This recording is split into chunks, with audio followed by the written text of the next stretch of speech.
The DeLuca family rescued 2-year-old Haus just 2 months ago, and already he risked his life to stand between Molly and an eastern diamondback rattlesnake, which is considered the most venomous snake species in North America. Molly was picking up dog toys in the family's small yard, with Haus by her side, when her grandmother saw him jumping around frantically, Molly's mom, Danya DeLuca. The grandmother, who was standing in the doorway of the family's screened-in pool, saw Haus jumping forward and snapping back 3 times.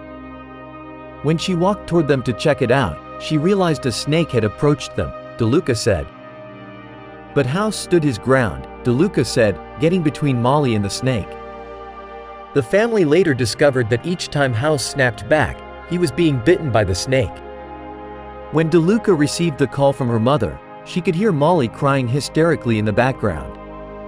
She met them at an emergency veterinarian nearby. Haus was still walking but was limping badly, with blood pouring out of his leg, DeLuca said. Minutes later, Haus' condition had worsened drastically, she said. He was drooling excessively and couldn't pick his head up. She said she could see he was having trouble breathing. Doctors initially thought Haus had been bitten only once, because the typical instinct for dogs is to flee after a bite. It wasn't until they shaved down his fur that they realized he was bitten 3 times on his right front leg, just below the elbow. DeLuca credits their 68-pound dog with saving her daughter's life. If it were Molly, who's smaller, I don't know that she would have made it, DeLuca said. He was willing to give his life for our family. Haus acclimated to the family immediately after they brought him home, DeLuca said, calling him a fan favorite in their close-knit neighborhood.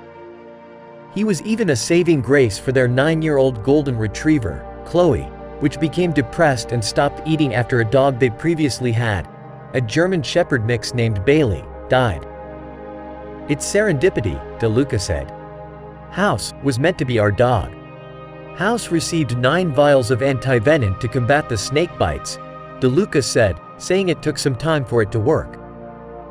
Doctors decided to give him a continuous drip of the antivenom rather than give him doses, she said. His internal organs are fine, but he'll need a blood transfusion, she said.